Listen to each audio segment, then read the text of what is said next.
පසුගියදා BRICS සමුළුව අවසන් වුණා. BRICS සමුළුව අවසන් වෙනවත් එක්කම අලුත් දේවල් ලෝකයේ සිද්ධ වෙමින් යන බව සඳහන් වෙනවා. මේ වාර්තාවේ වෙන්නක් ඩේලි හොඩල් කියනවා BRICS member India ditches US dollar purchases 1 billion නෙමෙයි 1 billion barrels of oil with rupees for first time ever අන්න ඩොලර් එක නැතුව මේ වෙනකොට UAE United Arab Emirates රාජ්‍යයෙන් තෙල් බැරල් බිලියන එකට මුදල් ගෙවලා තිනවා රුපීස් වලින්. ඉතින් මේක ටෝටල් මනි මාකට් එක ඩොලර් සංසරණය වෙන මාකට් එකත් එක්ක බලපුවම ඉතා පුංචි මුදලක් වුණත් පොඩි පියවරක් වුණත් ඉදිරියට ෆස්ට් ටයිම් තිබ්බ බව තමයි මේකෙන් වාර්තා වෙන්නේ. ඉතින් මේක BRICS nations මේ වෙනකොට BRICS වලට එකතු වෙලා ඉන්න සමාජිකයෝ සහ අලුතින් එකතු වෙන්න ඉන්න සමාජිකයෝ දැවන්ත ප්‍රමාණයක්. එතකොට මේගොල්ලන්ගේ GDP එක බැලුවොත් ලෝකයේ දියුණුම රටවල් 7 GDP එකටත් වඩා වැඩි මේ අලුත් මේ BRICS සමාජිකයන්ගේ GDP එක. ඒ නිසා මේගොල්ලෝ දැනෙන ඉම්පැක්ට් එකක් ඩොලර් එකකට ඉදිරි අවුරුදු 5 ඉදිරි අවුරුදු 10 කාලේ definitely කරන්න සූදානම් බව පේන්න තියෙනවා. Rich Dad Poor Dad Robert Kiyosaki අලුත් කතාවක් කියනවා. මේක අලුත්ම කතාවක් නෙවෙයි. රොබර්ට් කියෝසාකි කලින් ඉඳන්ම කිව්ව කතාවක්. නමුත් අලුත් විදිහකට කියනවා. රොබර්ට් කියෝසාකි කොහොමදත් කිව්වා සෙන්ට්‍රල් බැංකුව විශ්වාස කරන්න එපා. සෙන්ට්‍රල් බැංකුව අච්චු ගන්න සල්ලි විශ්වාස කරන්න එපා. මේ මාකට් එක කවදා හරි ක්‍රෑෂ් වෙනවා. ඒ නිසා ඒකට සූදානම් වෙන්න ගෝල්ඩ් එකතු කරන්න කියන කතාව එදා ඉඳන් අදත් රොබර්ට් කියෝසාකි කියනවා. ඒ වගේම මෑතක ඉඳලා කියන්න පටන් ගත්තා බිට්කොයින් උත් ඔප්ෂනලි ගෝල්ඩ් වගේම එකතු කරන්න.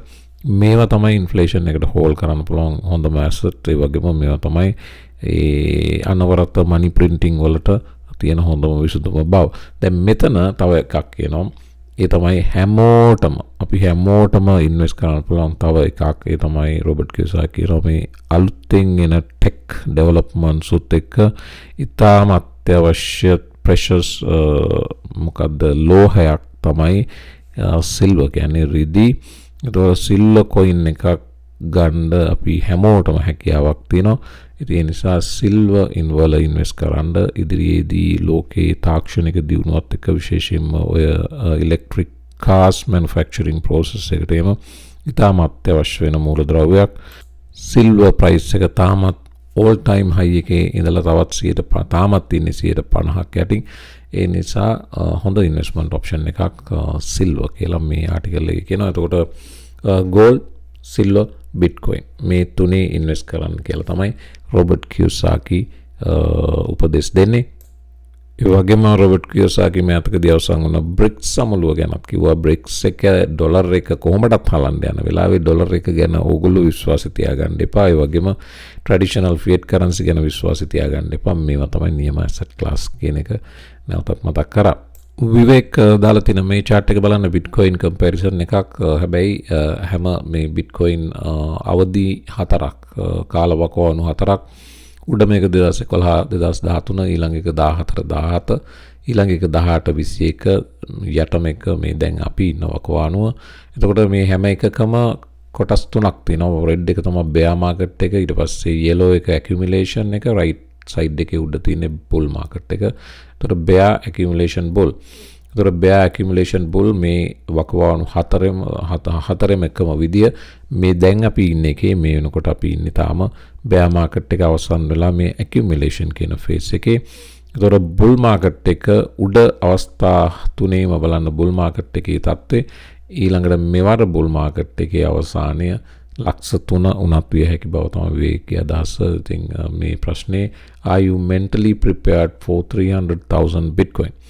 දැන් අපි ඉන්නේ 30000 කියලා ගත්තොත් මේක bitcoin 10 times යන්න මේ previous අවස්ථා එක්ක සසඳපුවම් potential එකක් තියෙන බව තමයි විවේකගේ මතය.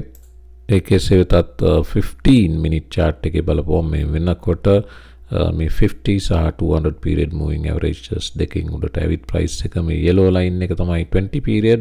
ඒකෙනුත් උඩට ඇවිත් slowly price එක උඩට move වෙන ගතියක් පේන්න තියෙනවා. චාල්ස් හොස්කින්සන් ඒඩා සම්බන්ධයෙන් කාඩානෝ සම්බන්ධයෙන් මේ මෑතකදී අදහස් දැක්වුවා. චාල්ස් හොස්කින්සන් කිව්වේ කාඩානෝ will become the biggest crypto in the world කියලා. මේක කාඩනෝ ඉතරියම් එක ප්‍රශ්නකුත් තියෙනවා. මේ අතකදී මේ කමියුනිටි දෙක හැප්පුණාත් එක්ක ඒ කෙසේ වෙතත් චාල්ස් හොස්කින්සන් කියන්නේ ඉතිරියම් වලටත් වඩා හොඳම සොලියුෂන් එක කාඩනෝ හොස්කින්සන්ගේ චාල්ස් හොස්කින්සන්ගේ වචනෙම කියනවා නම් I think it is going to become more than a cryptocurrency.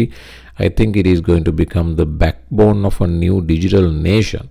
අලුත් සමාජයක් අලුත් නේෂන් එකකට අවශ්‍ය බැක්බෝන් එක තමයි කාඩනෝ එකෙන් දෙන්නේ.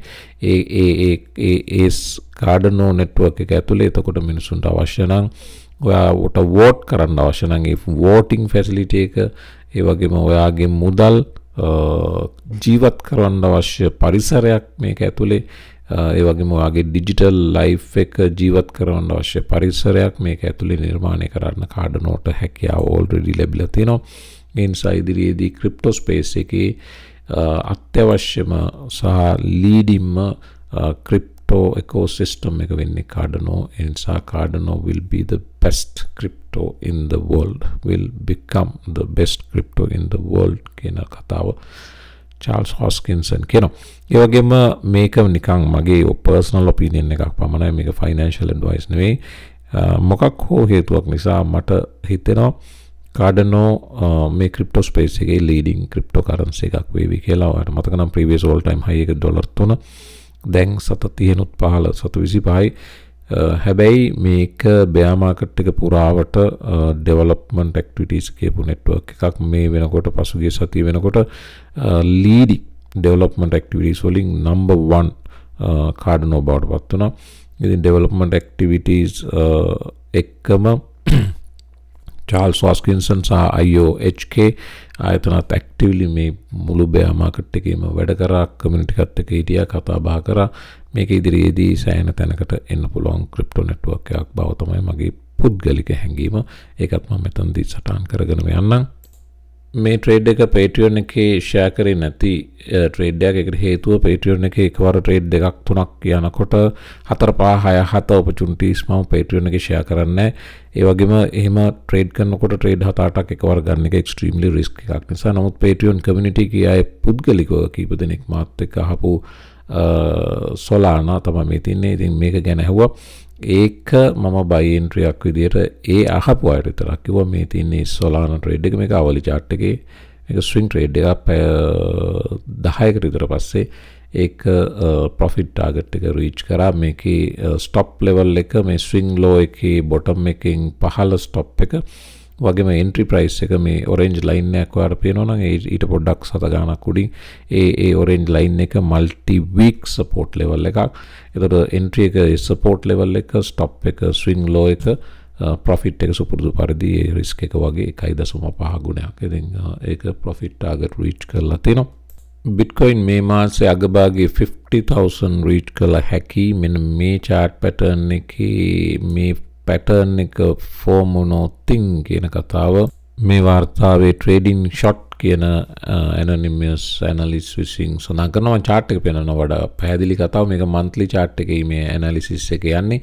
ඒක තමයි MACD එකේ bullish crossover එක. MACD එකේ තියෙනවා දානවා lines දෙකක්. ඒ moving averages දෙකේ bullish crossover එක මේ fast line එක slow line එක cross කරන තැන Bitcoin monthly chart එකේ price එක පැහැදිලි move එකකට up trend එකකට ගිහින් තියෙනවා. මේ 2016 අවස්ථාව ඊළඟට 2019 අවස්ථාව සහ 2020 අවස්ථාව දෙක බැලුවත් එවැනි price hikes වලට ගිහින් තියෙනවා. මේ වෙනකොට crossover එකක් පැහැදිලිව සිද්ධ නොවුනත් lines දෙක එක උඩ එක සමපාත වෙන්න තරමට ලං වෙලා තියෙන බව පේන තියෙනවා. ඉතින් ඒක බේස් කරලා තමයි කියන්නේ මේක cross වුණොත් යම් හේකින් මේ මාසයේ අග භාගය වෙනකොට at least 50,000 reach කිරීමේ potential එකක් තියෙන බව. sorry මේ මාසයේ නෙමෙයි මේ වසර 2023 අවසන් භාගය. එතකොට දැන් ඉන්නේ 25 දැන් ඉන්නේ 25 කියමුකෝ. එතකොට මේක 2x gain එකක් මේ වසර අවසානයේ බලාපොරොත්තු විය හැකි බව. කෙසේ වෙතත් එතකොට මේ වසර අවසානයේ කියන්නේ Bitcoin halving එකට මාස 4ක් තියලා ඒ වෙනකොට කොහොමදත් price එක trending upwards බව අපි historical data අනුව දන්න. එතනට මම මෙන්න මේ කතාවක් තියන්නම්. JP Morgan බැංකුවෙන් කියපු කතාවක්. JP Morgan කියනවා the recent sell off in Bitcoin and crypto is likely near an end. මේ මෑතක කියපු Bitcoin sell off එක සහ crypto sell off එක ඉතාම ආසන්නයි අවසානයේට ලඟ වෙන්න කියලා. වර මතක නම් මම sentiment chart එකක් පෙන්නුවා ඊයේ හෝ පෙරේදා. ඒකේ altcoins වල තත්ත්වය මේ වෙනකොට altcoins කඩාගෙන වැටලා මේ වෙනකොට ඒකේ කියනවා මේ altcoin කඩා වැටීමේ අවසානයේද නැද්ද කියන එක කෙසේ වෙතත් මේ වෙනකොට මේ altcoins සියල්ල ඉතාම වැලි area එකකට තද බල වැලි area එකකට හොඳ buying opportunity එකකට reach කරලා තියෙන බව නම් කියන්න පුළුවන් කියලා sentiment පවා කිව්වා.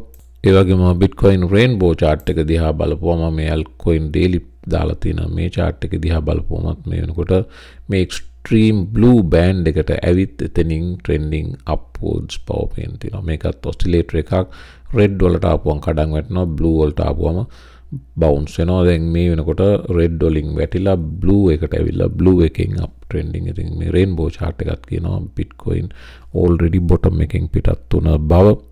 Bitcoin price එක slowly up trending. ඒ වගේම අපේ Patreon එකේ මම share කරපු Tomo day trade එකත් මේ වෙනකොට slowly up trending. ඉතින් Bitcoin price එකේ support එකයි මේ ඉහළ volume support එකකුයි තියෙන නිසා ගොඩක් දුරට මේ පහළ බැලුවොත් stochastic එකත් trending upwards.